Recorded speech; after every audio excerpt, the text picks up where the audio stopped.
How many push-ups you do a day in there?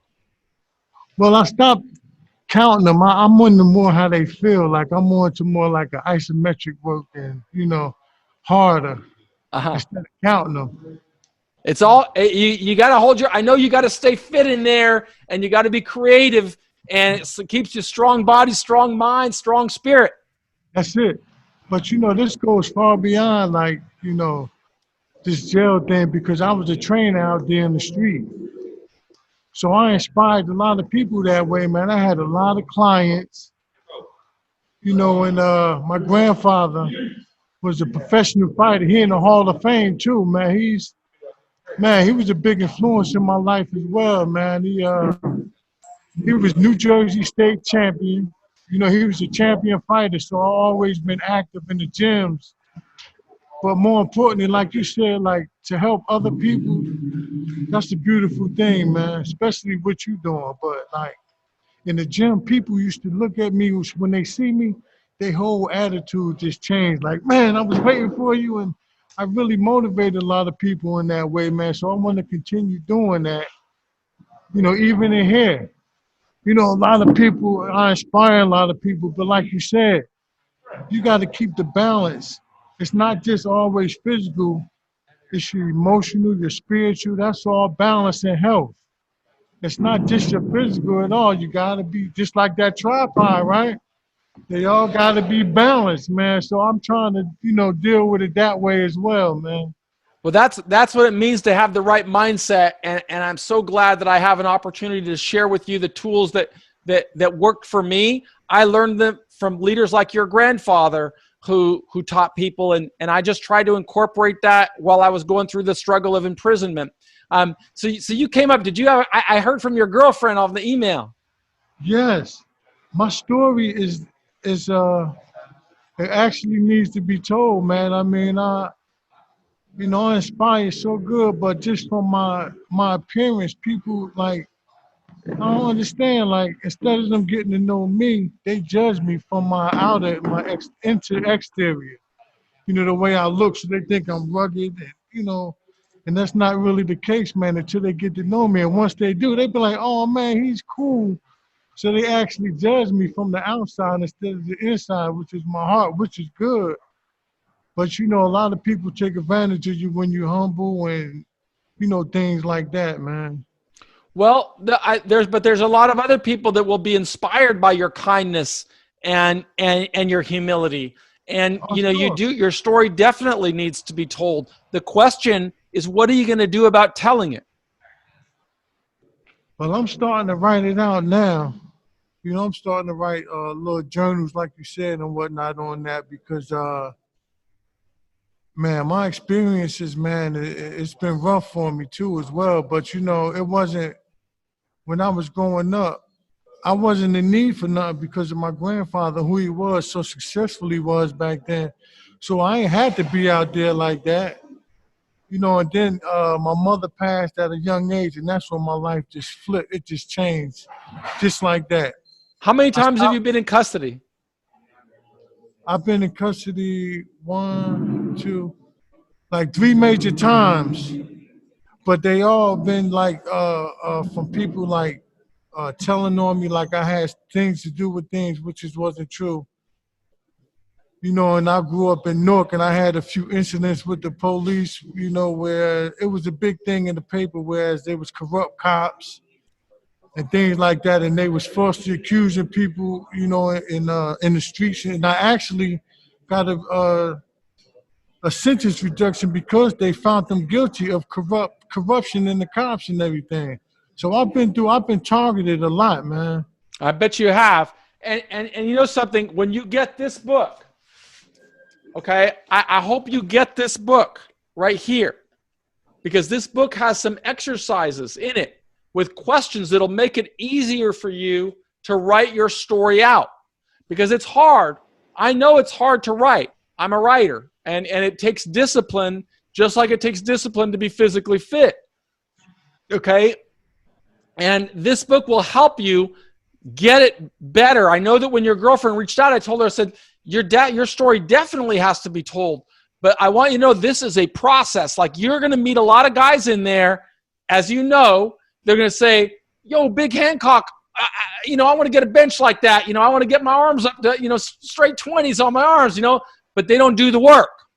You want to get this story down, you got to start writing it, but in a methodical way, and even tell the story of how you did it.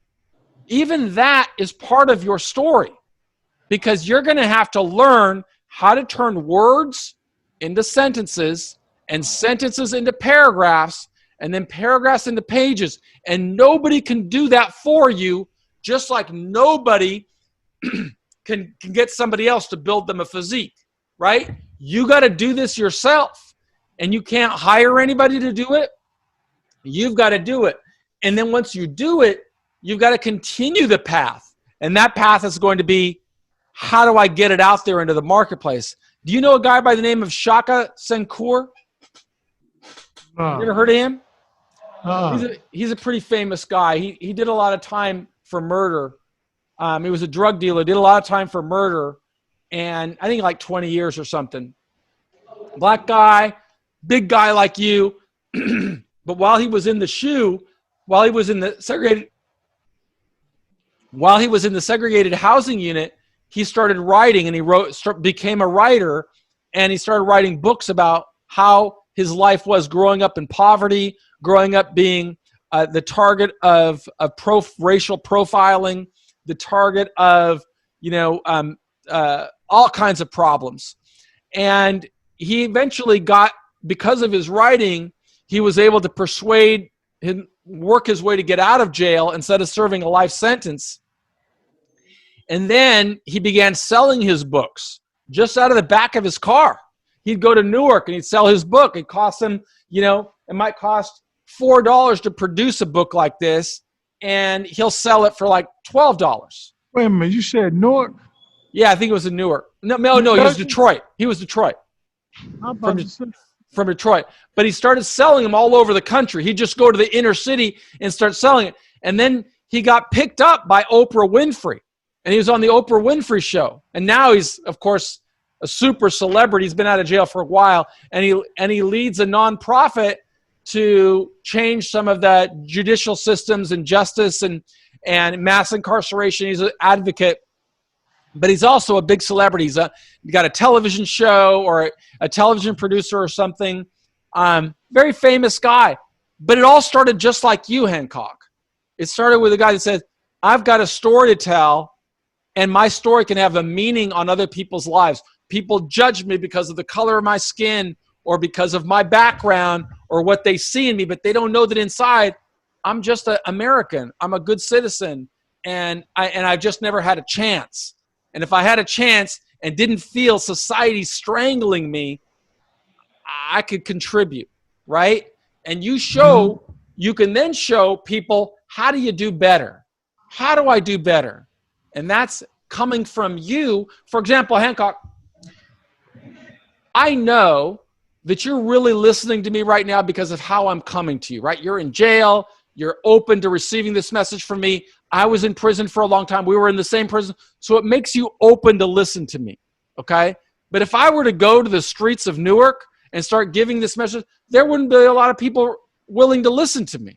That's just reality, because the way I look and the way I talk, I know that, okay? But you know who they would listen to, Hancock? You, right? They would listen to you. But you've got to develop the tools and the tactics with your own book, your own story. And you can do that from right there. Can I give you some suggestions on how to do it? Yeah. Write very short sentences. That took me a long time to learn. I used to write sentences that were really long and they're hard to follow. And it took me a lot of years to learn that. But use really simple language, okay? Use the language like you talk. But every 3 or 4 or 5 words, try and turn that into a sentence. So stop it. If you get more than 5 words, know that you're getting too long, okay? 2-word sentences are okay. I got up, right? 3-word sentences are okay. Those are easy to understand, okay? I lived in Newark, period. It was a tough environment, period. I saw crime around me every day, period. I didn't go to school very well, right? Practice that way, and you will eventually get better. But also use your accountability metric to say, how many sentences am I going to write today? How many paragraphs am I going to write today? And then send them to your girl and say, I want you to type these for me. And then have her send them back to you. That's how I did it.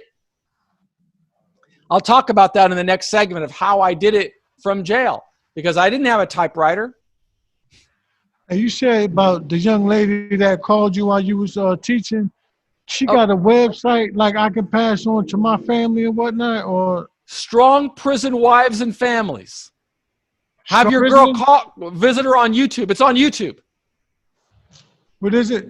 Strong Prison Wives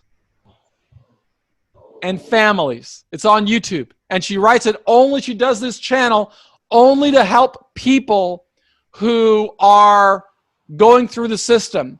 So yeah, share it with your family, because she produces 3 episodes a week. She's very accountable, but she talks all about, for people like your girl who want to support you and they need support, right? Because there's a lot of people that are going to judge them for being in love with her. I got married in prison, Hancock. I told your girl that.